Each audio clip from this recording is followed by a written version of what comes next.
Hello my dear students, good morning to all of you. मैं हूं are के गिरी, आपका मैथमेटिक्स गुरु।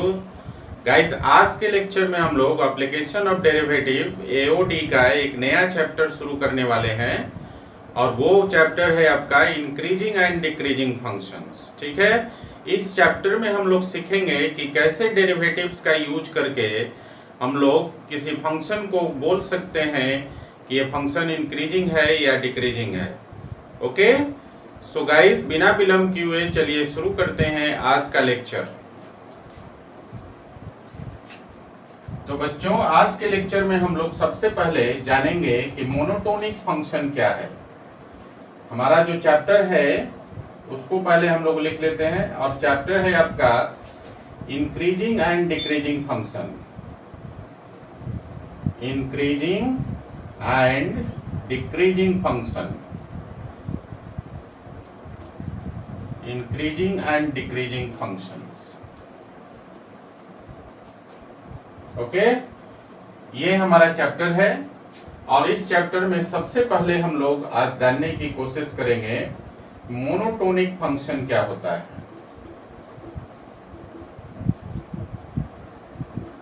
मोनोटोनिक फंक्शन क्या है? देखिए, मोनोटोनिक फंक्शन का मतलब है कि ऐसा फंक्शन जो या तो इंक्रीज करे या फिर डिक्रीज करे। समझे? दोनों एक साथ ना हो। समझ रहे बात को? ऐसा फंक्शन जो या तो इंक्रीज करे या फिर डिक्रीज करे, ऐसे फंक्शन को हम लोग बोलते हैं monotonic function. So guys, definition of monotonic function will be the function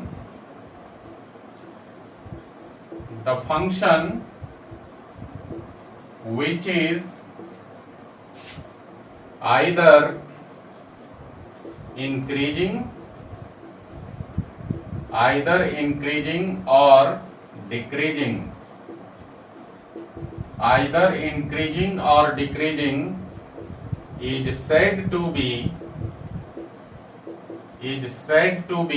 monotonic function. Monotonic function. Clear?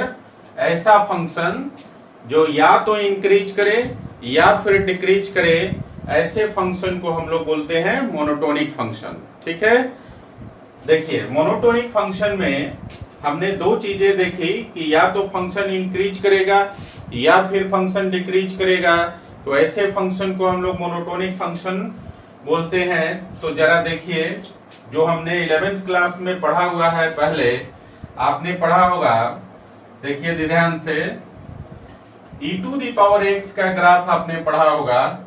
ये है fx is equal to e to the power x। आप देखते हैं कि e to the power x जो है, e to the power x का जो ग्राफ है वो आप देख रहे हैं कि इंक्रीजिंग ग्राफ है ना। देख, ग्राफ को देखने से ही पता चल जाता है कि धीरे धीरे इंक्रीज हो रहा है। मतलब x का वैल्यू जैसे जैसे बढ़ रहा है, ये जो ग्राफ की हाइट है वो बढ़ते जा रही है, तो ये फंक्शन आपका इंक्रीजिंग हो गया। इसी प्रकार से आपने log x का ग्राफ पढ़ा है 11th क्लास में, है ना। और log x का ग्राफ हमने पढ़ा है fx is equal to log x का ग्राफ बेस a पर, और यहाँ पर बेस जो है, यहाँ पर ये जो आप दिख रहा है आपका a इज लेस देन 1 का ग्राफ है। ठीक है ना, 1 से छोटा, a का वैल्यू 1 से छोटा हो तो log x का ग्राफ इस प्रकार से है। और ये ग्राफ आपको दिख रहा है कि जैसे जैसे x का वैल्यू इंक्रीज हो रहा है, ग्राफ की हाइट क्या हो रही है? डिक्रीज हो रही है। यहाँ पर e to the power x वाला जो ग्राफ है, आप देख रहे हैं इसमें कि जैसे जैसे x का वैल्यू इंक्रीज हो रहा है, ग्राफ की हाइट जो है वो भी इंक्रीज हो रही है साथ के साथ। ठीक है ना। तो आपने देखा कि एक तो आपका e to the power x जो है इंक्रीजिंग फंक्शन हो गया, इंक्रीजिंग फंक्शन हो गया, और आपका log x जो है, जब a का वैल्यू 1 से छोटा हो तो ये डिक्रीजिंग फंक्शन हो गया। क्लियर है ना? तो बच्चों मोनोटोनिक फंक्शन में हमने पढ़ा कि कोई फंक्शन या तो इंक्रीजिंग हो या फिर डिक्रीजिंग हो, तो ऐसे फंक्शन को हम लोग मोनोटोनिक फंक्शन बोलते हैं। ओके, तो आपने देखा कि मोनोटोनिक फंक्शन में दो कैटेगरी मिला आपको, इंक्रीजिंग का और डिक्रीजिंग का मिला। तो हम लोग यहाँ पर बोल सकते हैं कि मोनोटोनिक फंक्शन जो है, मोनोटोनिक फंक्शन जो है वो दो प्रकार का है आपका। एक है आपका इंक्रीजिंग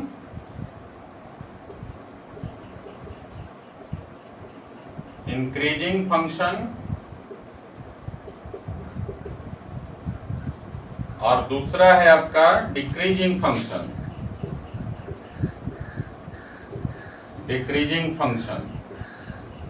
क्लियर है ना? अब देखिए इंक्रीजिंग और डिक्रीजिंग फंक्शन भी आगे चलकर दो कैटेगरी में कैटेगराइज हो जाता है, समझे? इंक्रीजिंग फंक्शन का दो कैटेगरी है आपका। देखिए, एक होता है स्ट्रिक्टली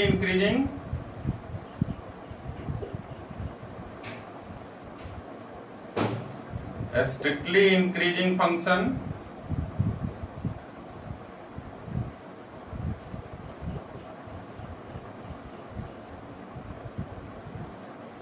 और दूसरा होता है नॉन डिक्रीजिंग फंक्शन,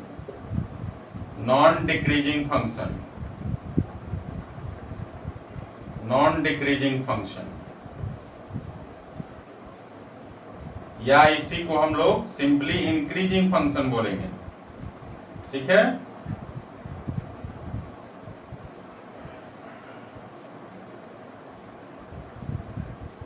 बात समझ में आ गई? देखिए इंक्रीजिंग में क्या होगा, इंक्रीजिंग में हमने कहा कि इंक्रीजिंग फंक्शन को भी हम लोग दो पार्ट में डिवाइड कर सकते हैं। पहला पार्ट क्या, स्ट्रिक्टली इंक्रीजिंग, और दूसरा पार्ट क्या, नॉन डिक्रीजिंग फंक्शन और सिंपली इंक्रीजिंग फंक्शन। देखिए स्ट्रिक्टली इंक्रीजिंग का मतलब है कि जैसे जैसे आप x का वैल्यू बढ़ाते जाएंगे fx का वैल्यू वैसे वैसे बढ़ता जाएगा। ठीक है, वो कहीं पर रुकेगा नहीं, धीरे धीरे धीरे धीरे धीरे धीरे इंक्रीज होते जाएगा। तो ऐसे फंक्शन को हम लोग बोलते हैं स्ट्रिक्टली इंक्रीजिंग। और नॉन डिक्रीजिंग का मतलब है कि ऐसा फंक्शन जो डिक्रीज ना हो, इंक्रीज होता जाए। समझ रहे हैं ना? लेकिन यहाँ पर रिस्ट्रिक्शन ये है, जरूरी नहीं है कि ये ग्रेजुअली इंक्रीज करे। ठीक है, नॉन डिक्रीजिंग में क्या हो सकता है कि फंक्शन कुछ दूर इंक्रीज किया, ठीक है, फिर कुछ देर के लिए कांस्टेंट हो गया और फिर वहां से फिर से इंक्रीज करना शुरू किया। ठीक है, मतलब किसी भी हालत में वो डिक्रीज नहीं हो रहा है, हमेशा इंक्रीज ही हो रहा है, चाहे बीच में वो कांस्टेंट हो जाता हो। तो ऐसे फंक्शन को हम लोग बोलते हैं नॉन डिक्रीजिंग और सिंपली इंक्रीजिंग फंक्शन। क्लियर है? इसी प्रकार से जो डिक्रीजिंग फंक्शन है इसकी भी दो कैटेगरी है, और इसमें आपका पहला कैटेगरी है स्ट्रिक्टली डिक्रीजिंग फंक्शन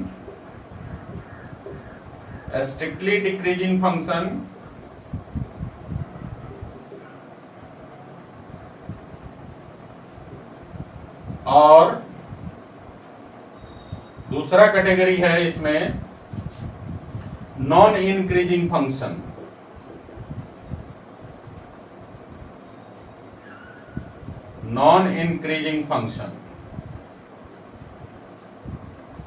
या इसी को हम लोग बोलते हैं सिंपली डिक्रीजिंग फंक्शन।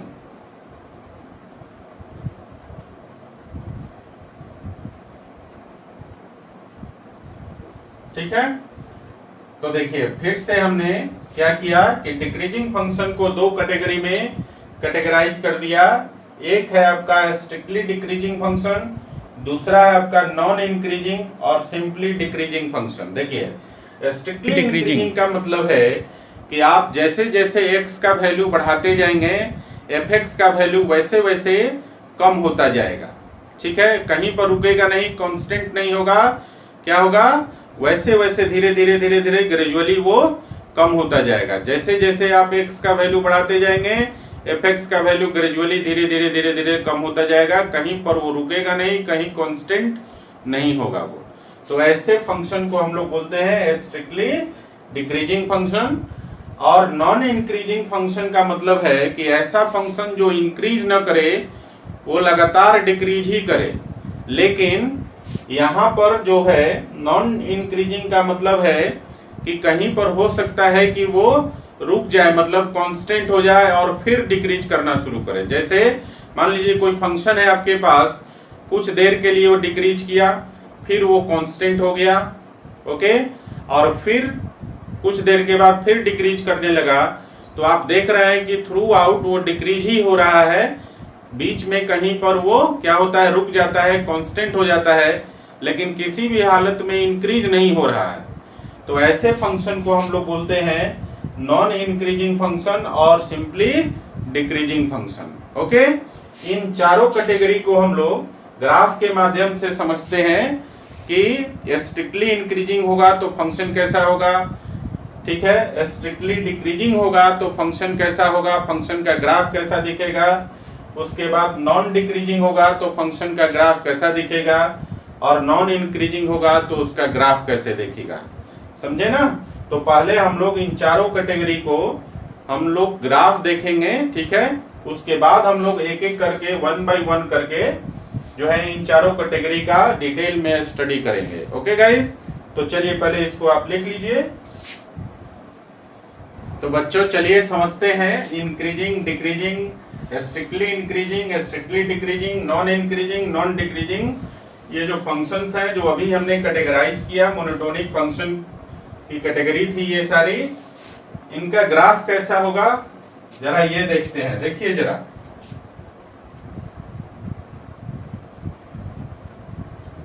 मान लीजिए कि आपके पास कोई फंक्शन है y = fx और ये फंक्शन है आपका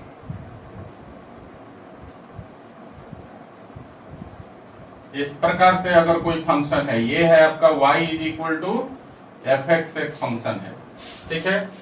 इस ग्राफ को देखिए, ये ग्राफ नंबर 1 हो गया, फिगर नंबर 1 हो गया। देखिए दूसरा, देखिए फिगर नंबर 2 देखिए। मान लीजिए कि हमारे पास एक और फंक्शन है y = fx, इस प्रकार से ओरिजिन से शुरू होता है, यहां पर देखिए a पर आकर वो फंक्शन कांस्टेंट हो जाता है a से b तक, और फिर यहां से आगे बढ़ता है, ठीक है ना। ये है आपका y = fx एक दूसरा। अब इन दो ग्राफ को आप ध्यान से देखिए। देखिए पहले वाला ग्राफ में आप क्या देख रहे हैं कि जैसे जैसे x का वैल्यू इंक्रीज हो रहा है, ये जो फंक्शन fx है इसकी वैल्यू वैसे वैसे इंक्रीज होते जा रही है। इंक्रीज हो रही है ना। जैसे जैसे x का वैल्यू इंक्रीज हो रहा है उसी प्रकार से y = fx का वैल्यू धीरे धीरे धीरे धीरे इंक्रीज हो रहा है। ये जो फंक्शन का ग्राफ है ये कहीं पर भी आपका रुक नहीं रहा है, ठीक है ना, कहीं भी कांस्टेंट नहीं हो रहा है, ग्रेजुअली इंक्रीज करते हुए जा रहा है। तो इसको हम लोग बोलेंगे strictly increasing function, strictly increasing function, clear. और इस ग्राफ को आप देखिए, आप देखेंगे कि x का वैल्यू जैसे जैसे बढ़ रहा है fx का वैल्यू भी बढ़ रहा है, लेकिन आप देख रहे हैं कि a से b पर इस फंक्शन का जो ग्राफ है वो कांस्टेंट हो जाता है।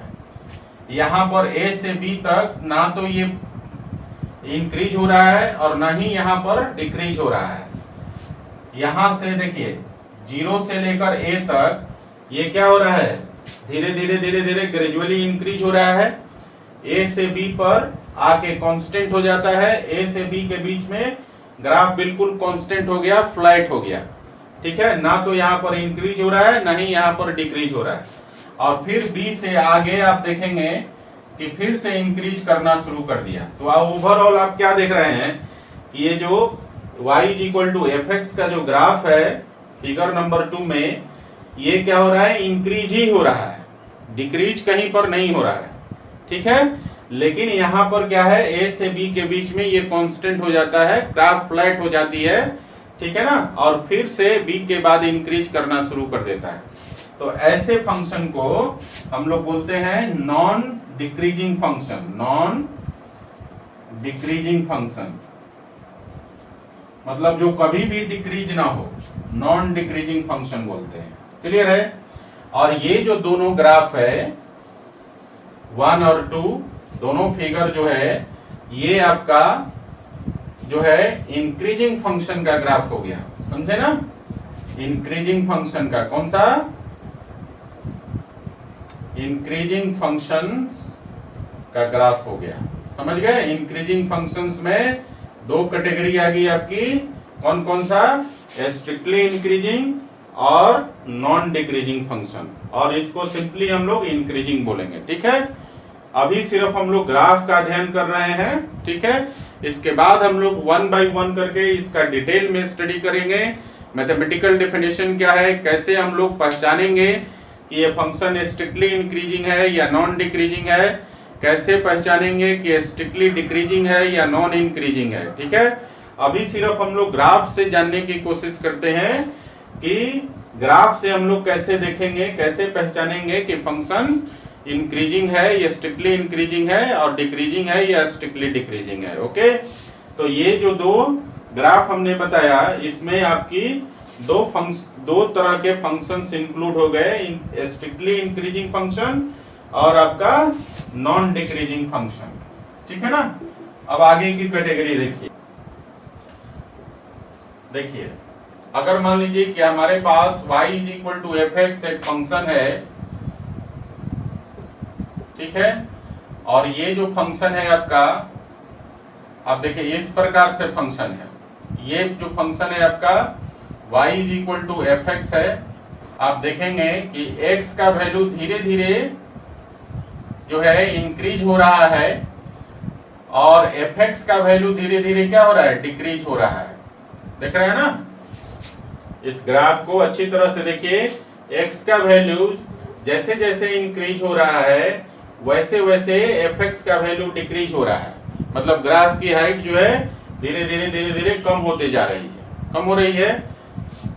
चलिए अगला फिगर देखिए जरा, इस प्रकार से दूसरा जो फंक्शन है आपका y equal to f x, इसको जरा ध्यान से देखिए। मान लीजिए कि हमारे पास एक फंक्शन है, देखिए यहां से यहां तक जो है वो क्या हुआ, डिक्रीज हुआ, और फिर यहाँ कुछ देर आकर ये कांस्टेंट हो जाता है, मतलब ग्राफ जो है फ्लैट हो जाता है, एक्स एक्सिस के पैरेलल हो जाता है, और फिर जो है पॉइंट बी से फिर से ये इसकी ग्राफ की हाइट डिक्रीज होने लगती है। तो इस ग्राफ को देखिए, ये ग्राफ है आपका y equal to f x का ग्राफ है, ठीक है ना। देखिए यहाँ पर y equal to f x के ग्राफ में हम क्या देख रहे हैं कि x का वैल्यू जैसे जैसे आगे बढ़ रहा है, एफ एक्स का वैल्यू धीरे धीरे डिक्रीज हो रहा है। लेकिन यहाँ पर क्या हो रहा है, a से b के बीच में ग्राफ ना तो इंक्रीज हो रहा है ना ही डिक्रीज हो रहा है, यहाँ पर ग्राफ फ्लैट हो जाता है, एक्स एक्सिस के पैरेलल हो जाता है।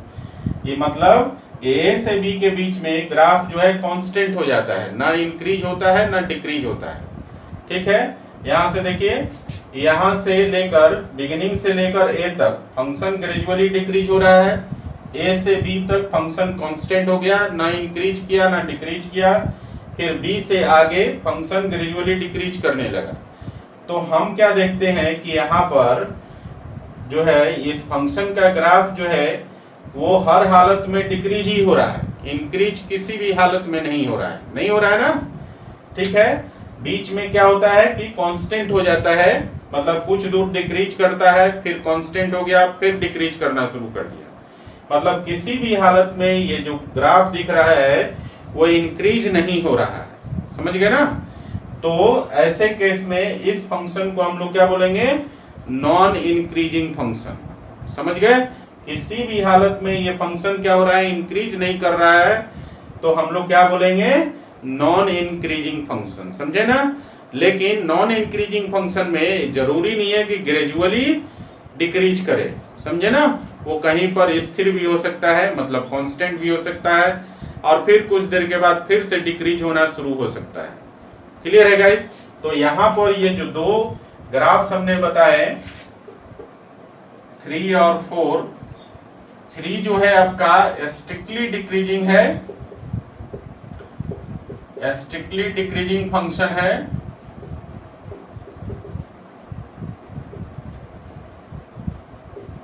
और ये जो हमने अभी बताया 4th नंबर, ये आपका नॉन इंक्रीजिंग फंक्शन है, नॉन इंक्रीजिंग फंक्शन है। क्लियर है, बात समझ में आई। ग्राफ से आपको क्लियर हो गया।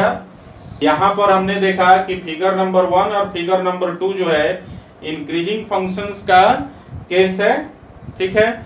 और यहां पर फिगर नंबर 3 और 4 जो है आपका, ये दो जो है आपका डिक्रीजिंग फंक्शन का केस है, डिक्रीजिंग फंक्शन का केस है, समझे ना।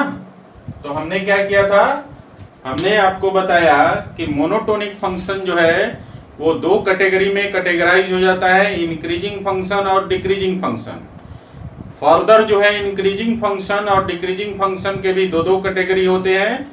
इंक्रीजिंग फंक्शन का दो कैटेगरी आपका हो गया, स्ट्रिक्टली इंक्रीजिंग फंक्शन और नॉन डिक्रीजिंग फंक्शन, ओके। और फिर दो कैटेगरी हो गया डिक्रीजिंग फंक्शन का, ठीक है, स्ट्रिक्टली डिक्रीजिंग फंक्शन और नॉन इंक्रीजिंग फंक्शन, ठीक है। तो बच्चों आप लोग समझ गए इंक्रीजिंग फंक्शन क्या है, डिक्रीजिंग फंक्शन क्या है। फर्दर इंक्रीजिंग और डिक्रीजिंग के दो सब कैटेगरीज है, strictly increasing non decreasing function and strictly decreasing non increasing function, ठीक है ना।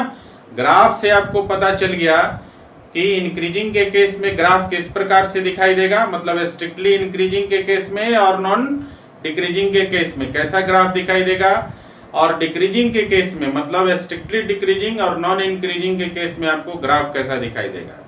अब हम लोग इसके बाद जो है ग्राफ के बाद 1 बाय 1 करके ये जो चारों कैटेगरी है, strictly increasing, non decreasing, strictly decreasing और नॉन इंक्रीजिंग, इनको 1 बाय 1 करके डिटेल में स्टडी करेंगे।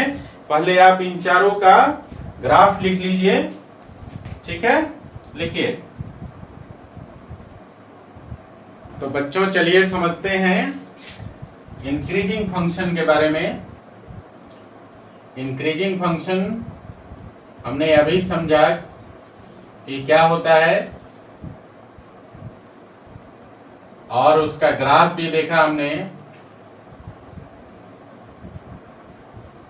और हमें यह भी पता चला कि इंक्रीजिंग फंक्शन का भी दो पार्ट होता है, ठीक है। पहला हमने देखा इंक्रीजिंग फंक्शन में पहला पार्ट है strictly increasing function, strictly increasing function, और दूसरा हमने देखा non decreasing function, non decreasing function, non decreasing function, और इसको हम लोग ओनली इंक्रीजिंग बोलेंगे, ओनली इंक्रीजिंग या सिंपली इंक्रीजिंग भी बोल सकते हैं, समझ रहे हैं। इंक्रीजिंग फंक्शन का दो पार्ट, शुरू में मैंने आपको बताया मोनोटोनिक फंक्शन क्या है, ठीक है, और फिर मैंने बताया मोनोटोनिक फंक्शन को हम लोग फर्दर दो कैटेगरी में कैटेगराइज करते हैं, इंक्रीजिंग और डिक्रीजिंग फंक्शन। और फिर मैंने बताया कि इंक्रीजिंग फंक्शन को भी दो कैटेगरी में और डिक्रीजिंग फंक्शन को भी दो कैटेगरी में कैटेगराइज कर लेते हैं। तो यहाँ पर हम लोग पढ़ रहे हैं इंक्रीजिंग फंक्शन, और इसकी दो कैटेगरी है, पहला है आपका स्ट्रिक्टली इंक्रीजिंग फंक्शन और दूसरा है आपका नॉन डिक्रीजिंग फंक्शन, और इसको बोल सकते हैं ओनली इंक्रीजिंग और सिंपली इंक्रीजिंग, ओके। तो चलिए हम लोग बारी बारी से इन दोनों का स्टडी कर लेते हैं बच्चों। तो सबसे पहले है strictly increasing function, strictly increasing function.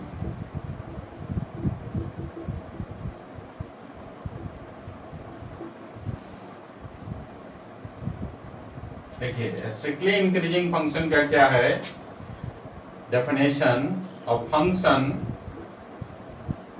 f(x) is said to be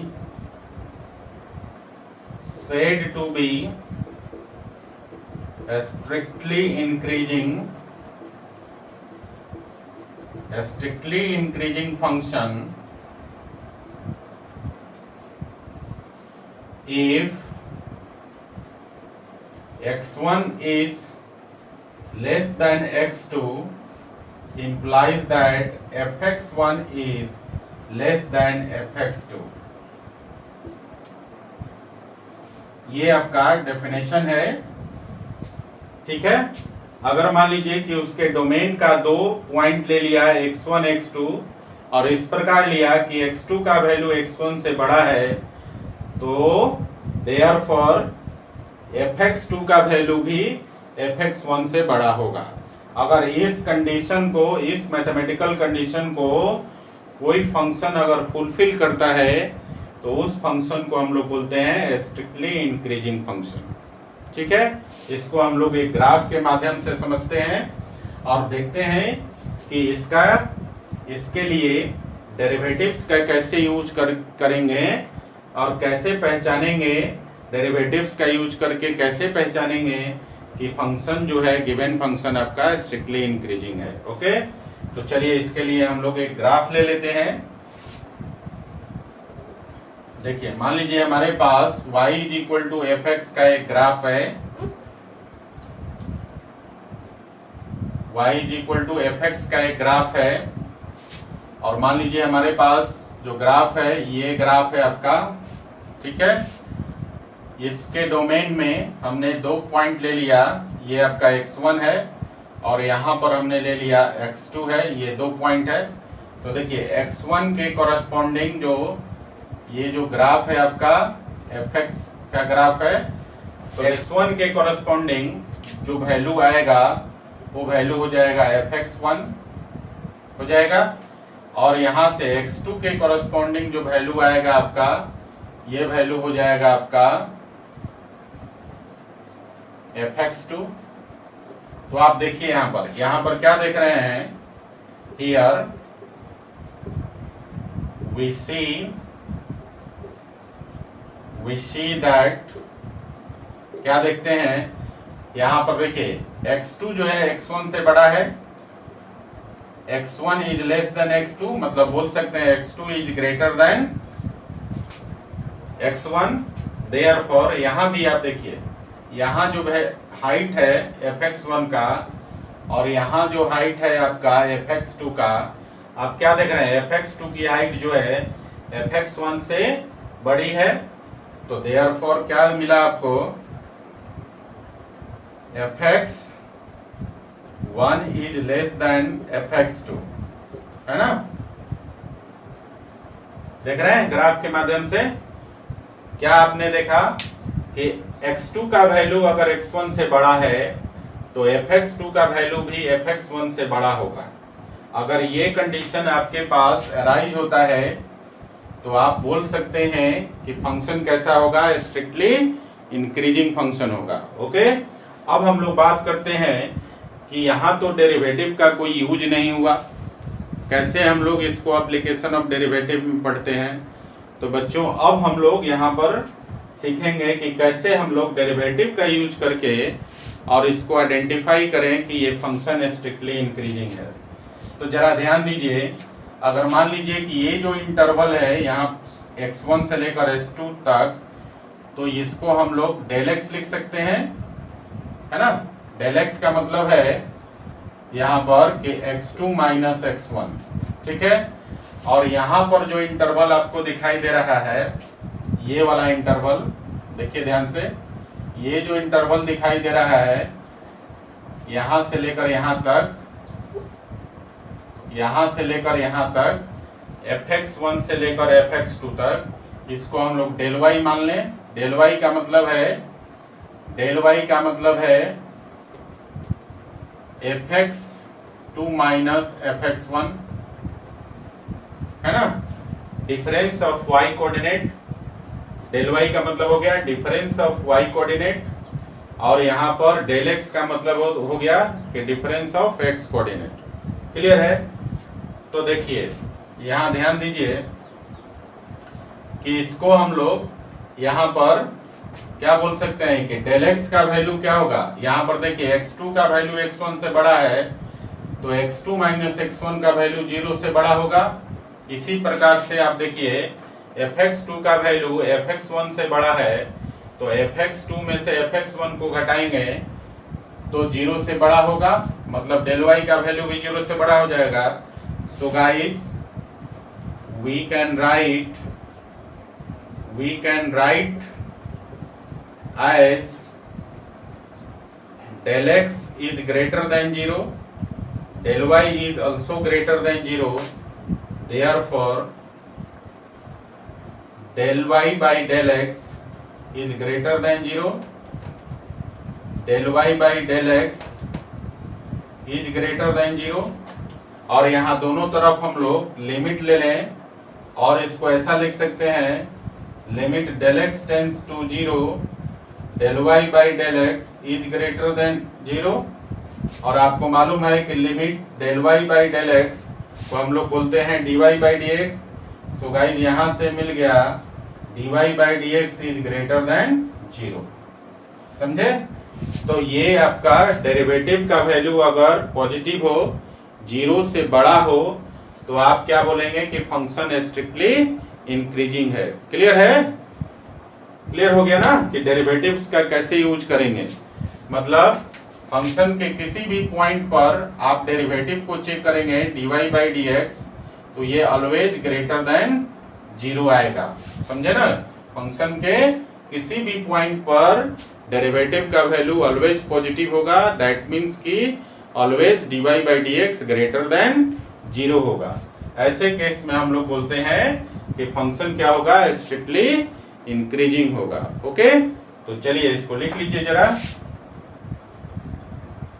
बच्चों अभी हमने सीखा स्ट्रिक्टली इंक्रीजिंग के लिए इसको नोट बना के लिख लेंगे, क्योंकि ये नोट ही आपका काम आएगा कैलकुलेशन करने में। ठीक है? और यहां पर स्ट्रिक्टली इंक्रीजिंग के लिए और स्ट्रिक्टली इंक्रीजिंग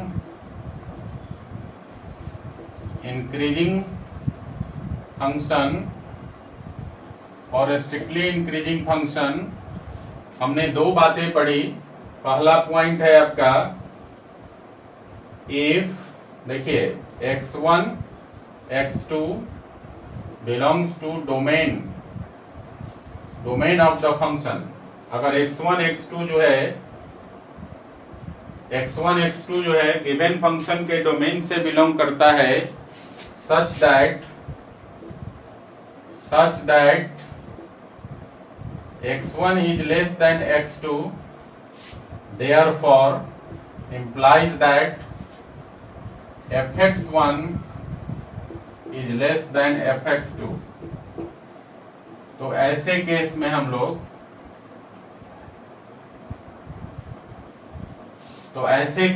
लोग फंक्शन को क्या बोलते हैं, स्ट्रिक्टली इंक्रीजिंग फंक्शन बोलते हैं। ठीक है? तो याद रखना है आपको केस कि अगर x1 x2 दो पॉइंट है किसी फंक्शन के डोमेन का, और इस प्रकार से है कि x2 जो है x1 से बड़ा है, तो उस केस में fx2 भी fx1 से बड़ा होगा। ठीक है?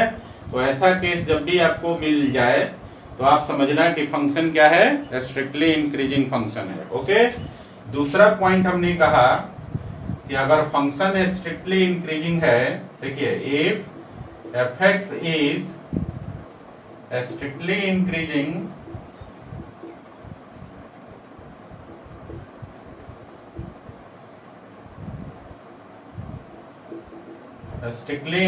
function,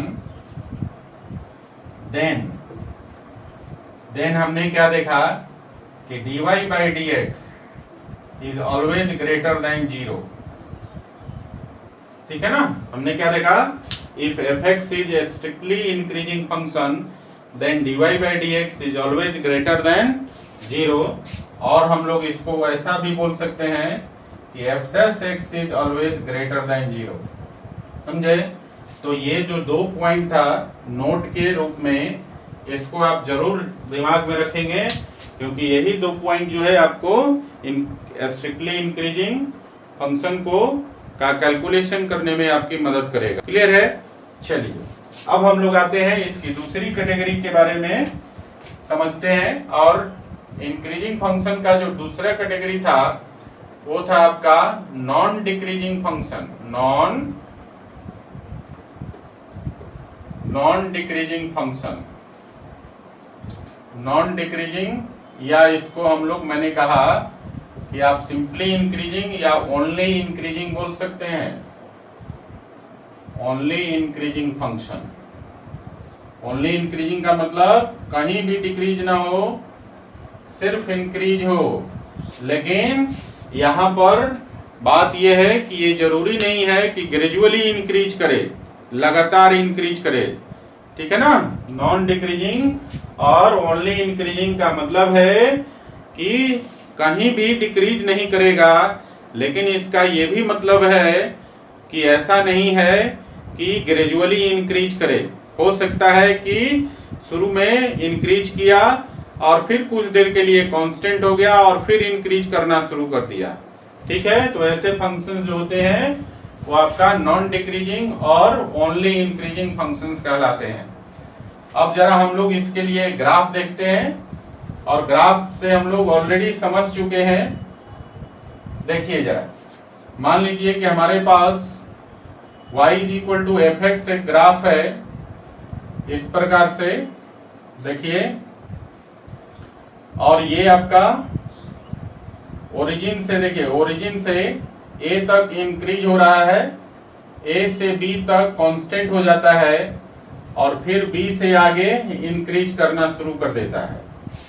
ठीक है? ये जो फंक्शन है आपका fx है, fx का ग्राफ है, y = fx फंक्शन है जिसका ग्राफ है।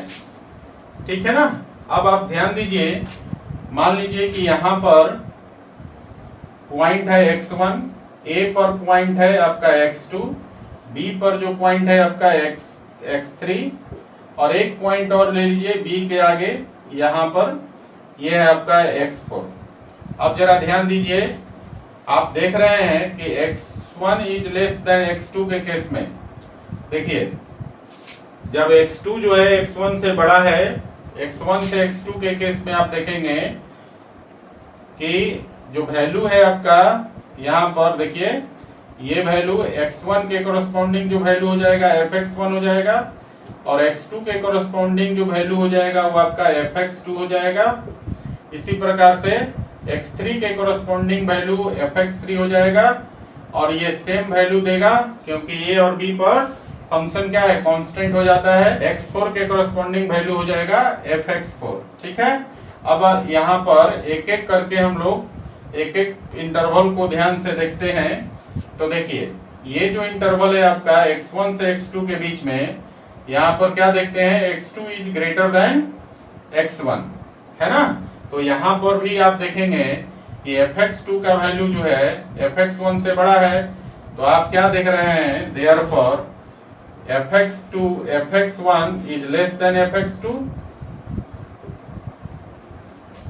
समझे?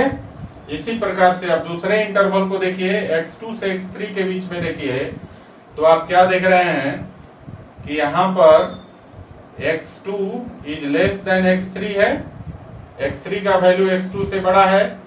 बट आप क्या देख रहे हैं कि यहाँ पर जो x2 और x3 का कोरस्पॉन्डिंग वैल्यू है fx3 और fx2, ये दोनों सेम वैल्यू है, मतलब यहाँ पर फंक्शन क्या होता है, कांस्टेंट हो जाता है। तो यहाँ पर आप देख रहे हैं कि fx2 इक्वल हो जाता है fx3 के बराबर हो जाता है। ठीक है? और इस तीसरे इंटरवल की बात करें fx3 से fx4 के बीच में, तो आप ध्यान दीजिएगा कि यहाँ पर क्या है, x4 जो है x3 से बड़ा है, मतलब लिख सकते हैं x3 is less than x4, और देयरफॉर देखिए x3 के कोरस्पॉन्डिंग जो वैल्यू है फंक्शन का वो है fx3 और x4 के कोरस्पॉन्डिंग जो वैल्यू है fx4 है ना। तो आप क्या देख रहे हैं कि fx3 से बड़ा है fx4 का वैल्यू। सो गाइस हम लिख सकते हैं therefore fx3 is less than fx4, देख सकते हैं ना। तो आपने क्या देखा इन जनरल, यहां पर अगर जनरलाइज करें तो हम बोल सकते हैं कि जो वैल्यू है आउटपुट जो है इसकी कहीं पर क्या हो रहा है, इक्वल हो जा रहा है और कहीं पर ये अनइक्वल है ना। ये आप देखेंगे x1 से x2 के बीच में यहाँ पर x1 fx1 की वैल्यू fx2 से छोटी है या fx2 का वैल्यू fx1 से बड़ा है। a से b के बीच में fx3 और fx2 दोनों इक्वल हो जाता है और यहाँ पर x3 से x4 के बीच में आप देख रहे हैं कि fx3 से बड़ा हो जाता है fx4 का वैल्यू। सो गाइस जनरलाइज करें, अगर हम ऐसा लिखें इफ, देखिए ध्यान से, if x1 is less than x2 therefore, अगर जनरलाइज करें इन तीनों रिजल्ट को हम लोग अगर जनरलाइज करते हैं तो यहां पर लिख सकते हैं if x1 is less than x2 implies that fx1 is less than और इक्वल टू fx2, है ना। मतलब आप देख रहे हैं क्या कि यहाँ पर जो डोमेन है वो x का वैल्यू ग्रेजुअली इंक्रीज कर रहा है।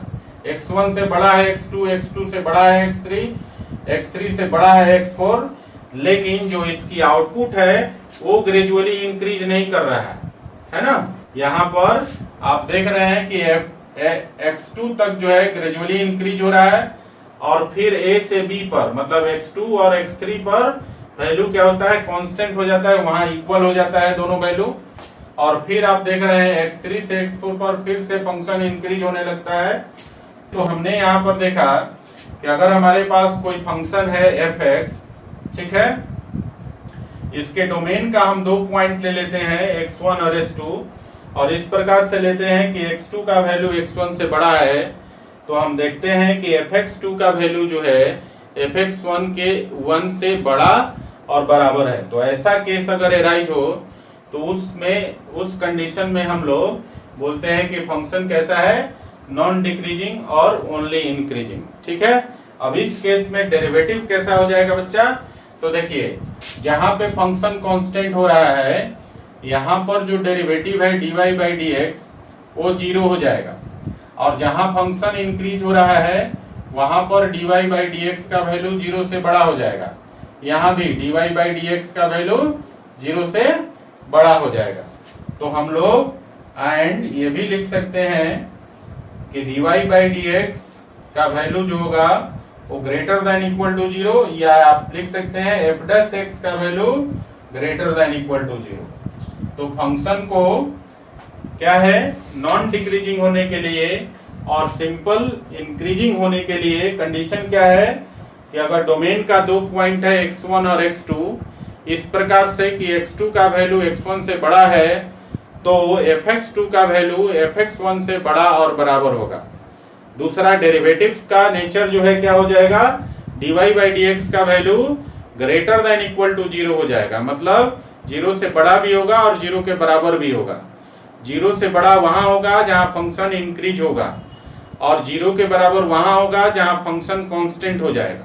ओके, तो हमने यहाँ 2 कंडीशन देख लिया, x2 is greater than, if x2 is greater than x1 therefore fx2 is greater than or equal to fx1 and dy by dx is greater than equal to 0 और f dash x is greater than equal to 0। तो आपको समझ में आया कि function जो है non decreasing जब होगा तो आपके पास कंडीशन क्या है उसको चेक करने का। क्लियर है गाइस, चलिए इसको लिख लीजिए। तो बच्चों चलिए एग्जाम्पल की मदद से समझते हैं स्ट्रिक्टली इंक्रीजिंग फंक्शन को, ठीक है। तो देखिए एग्जाम्पल ले लेते हैं, prove that fx is equal to 7x minus 3 is a strictly increasing function, in its domain R। समझ गए? आपको क्या करना है, आपके पास एक फंक्शन है fx is equal to 7x minus 3 और इसको प्रूव करना है कि स्ट्रिक्टली इंक्रीजिंग है अपने रियल डोमेन में। समझ गए ना? तो गाइज यहां पर हम लोग क्या करेंगे, देखिए सिंपल सा तरीका है, आपके पास गिवन है, given that fx is equal to 7x minus 3, ये आपके पास दिया हुआ है। यहां पर x जो है रियल है, दिया हुआ है कि इसका डोमेन क्या है, रियल है। अब देखिए क्या करेंगे, इसको डिफरेंशिएट कर लीजिए दोनों तरफ x के रिस्पेक्ट में, इसको डिफरेंशिएट कर लीजिए विथ रिस्पेक्ट टू x के रिस्पेक्ट में डिफरेंशिएट कर लेंगे तो f डैश x का वैल्यू हो जाएगा आपका 7x का हो गया 7 और 3 का हो गया 0। ठीक है, f डैश x का वैल्यू आ गया 7, आ गया ना। अब आप क्या देख रहे हैं, x के किसी भी वैल्यू के लिए फॉर, देखिए x belongs to real, f dash x का वैल्यू हमेशा 7 ही रहेगा और 7 क्या है, पॉजिटिव है। तो हम ये भी बोल सकते हैं कि f डैश x का वैल्यू आपका ग्रेटर देन 0 है। और आपको मालूम है कि जब डेरिवेटिव का नेचर ग्रेटर देन 0 आ जाए तो आप क्या बोलते हो, आप बोलते हो कि फंक्शन क्या है, स्ट्रिक्टली इंक्रीजिंग है ना। तो हम बोल सकते हैं thus fx is a strictly increasing function,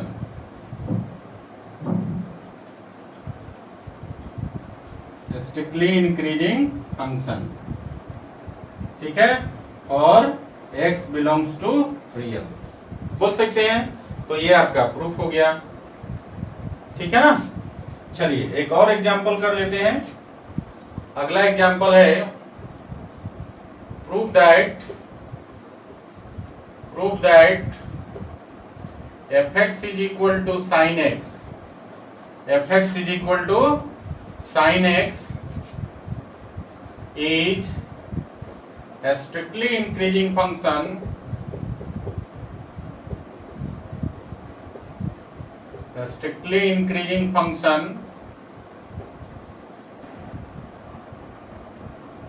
for x belongs to 0 to pi by 2। आपको प्रूव करना है कि 0 से पाई बाई 2 के बीच में sin x जो है स्ट्रिक्टली इंक्रीजिंग फंक्शन है। ठीक है, तो गाइस देखिए आपके पास गिवन है, given that fx is equal to sin x दिया हुआ है। तो f डैश x का वैल्यू क्या हो जाएगा, मतलब दोनों तरफ आप इसको डिफरेंशिएट कर देंगे x के रिस्पेक्ट में, तो sin x का डिफरेंशिएशन क्या होता है, cos x। और यहां ध्यान दीजिए x बिलोंग्स टू, और x belongs to 0 to pi by 2, और 0 टू पाई बाई 2 क्या है, फर्स्ट क्वाड्रेंट है, फर्स्ट क्वाड्रेंट है ना। 0 से पाई बाई 2 का जो रीजन है वो फर्स्ट क्वाड्रेंट का रीजन है। और फर्स्ट क्वाड्रेंट में क्या होता है, cos x ग्रेटर देन 0 होता है ना। फर्स्ट क्वाड्रेंट में जितने भी ट्रिगोनोमेट्रिक फंक्शन है सब के सब पॉजिटिव होते हैं। तो cos x को भी आप लिख सकते हैं cos x is greater than 0। और cos x किसका वैल्यू है गाइस, देखिए यहाँ पर cos x का वैल्यू हमने इसके लिए निकाला था f डैश x के लिए। तो आप बोल सकते हैं कि f dash x is greater than 0, और ये क्या है, डेरिवेटिव का नेचर है। तो यहाँ पर क्या हो गया, डेरिवेटिव का नेचर ग्रेटर देन 0 हो गया। और हमने अभी आपको जस्ट पीछे बताया कि जब f डैश x का वैल्यू 0 से बड़ा हो जाए या dy बाई dx का वैल्यू 0 से बड़ा हो जाए, मतलब डेरिवेटिव का नेचर ग्रेटर देन 0 हो जाए, तो आप बोलते हो कि फंक्शन क्या है, स्ट्रिक्टली इंक्रीजिंग है। सो गाइस हम बोल सकते हैं thus fx is f x का मतलब हो गया साइन एक्स, तो f x is equal to sine x is strictly increasing function, strictly increasing function. समझे? प्रूफ हो गया, ये क्लियर है ना। तो इस प्रकार से आप जो है ना डेरिवेटिव का यूज करके फंक्शन को प्रूव कर सकते हैं या फाइंड आउट कर सकते हैं कि स्ट्रिक्टली इंक्रीजिंग है या नहीं है। ठीक है गाइस, आज के लेक्चर में इतना ही। हमने मोनोटोनिक फंक्शन का सिर्फ एक कैटेगरी पढ़ा है, इंक्रीजिंग फंक्शन, और इंक्रीजिंग फंक्शन का फिर से सब कैटेगरी है स्ट्रिक्टली इंक्रीजिंग और नॉन डिक्रीजिंग फंक्शन, ये पढ़ लिया। नेक्स्ट लेक्चर में हम लोग जो मोनोटोनिक फंक्शन का दूसरा कैटेगरी है डिक्रीजिंग फंक्शन, और उसके फर्दर दो सब कैटेगरी स्ट्रिक्टली डिक्रीजिंग और नॉन इंक्रीजिंग, उसको हम लोग नेक्स्ट लेक्चर में अध्ययन करेंगे। तो गाइस आज का लेक्चर यहीं तक, बाकी का जो कॉन्सेप्ट्स है वो नेक्स्ट लेक्चर में हम लोग पढ़ेंगे। और भी बहुत सारी छोटी छोटी बातें हैं जो इस चैप्टर से बिलोंग करती हैं, उसे भी हम लोग डिटेल में नेक्स्ट क्लास में स्टडी करेंगे। आप लोगों को अभी कोई भी क्वेश्चन नहीं बनाना है, क्योंकि अभी आपने कुछ सीखा ही नहीं, बस आपका इंट्रो हुआ है इस चैप्टर से। सो गाइज आप लोग अटेम्प्ट नहीं करेंगे किसी क्वेश्चन को बनाने के लिए, ठीक है ना। नेक्स्ट लेक्चर के बाद जो है आप लोग एक्सरसाइज बना सकते हैं। तो आज के लिए आपको कोई होमवर्क नहीं मिल रहा है, ऐश कीजिए, ठीक है ना। नेक्स्ट लेक्चर से आप लोगों को होमवर्क मिलेगा और आप लोग अटेम्प्ट करेंगे क्वेश्चन बनाने में, ठीक है। तो लिख लीजिए इसको, और आज का लेक्चर यहीं समाप्त होता है बच्चों। चलिए लिखिए इसको।